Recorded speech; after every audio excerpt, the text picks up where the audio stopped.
Euzubillahimineşşeytanirracim. Bismillahirrahmanirrahim.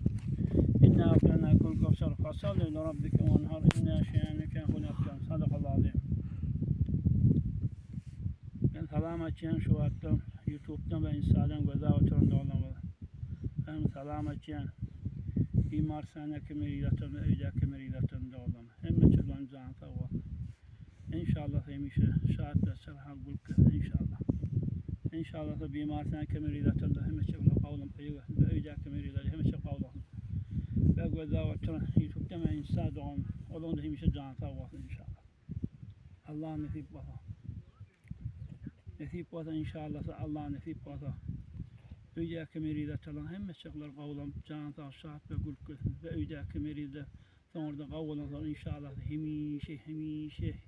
hemişe can sağ, şahat ve gülük gözün ve hiç vakti meri olmasın. İnşallah sağ. Hemişe o dayıcan can sağ. Bimar sen kemeri dattalı ola kavlam öyle inşallah hemişe can sağ, şahat ve gülük gözün inşallah hiç de meri olmasın. Aslen meri demesin inşallah sağ. Allah nasip basa. Allah nasip basa inşallah sağ. Her kim her derdi vasa kavlan, her moşka olsa da olan inşallah sağ. Dünya yel yağlık geçip onlar. Şu dünyada fakat kavluk biyecereklik kalır. Adam ömrüne yer yağlık geç yani. Adam öyle bilmeyen yani. Hey var bir birini kavarın.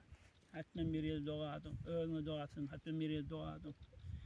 Bir radiyattan çıkarma. Hatmen namazdan sonra.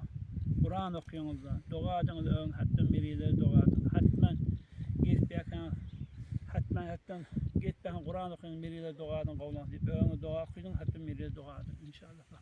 Hemişe de bir radiyattan çıkarma hiç yok. Bir marsan yani geçen hemişe bir marsan doğa okuyunca bir yıl kavlan deyip inşallah. Allah nasip basa inşallah. Hiç vakit meri şirk olmasın inşallah. Allah nasip basa inşallah. Hemişe canı sağ, şahat ve gülük etsin inşallah. Vesselamu aleyküm ve rahmetullahi ve berekatuhu.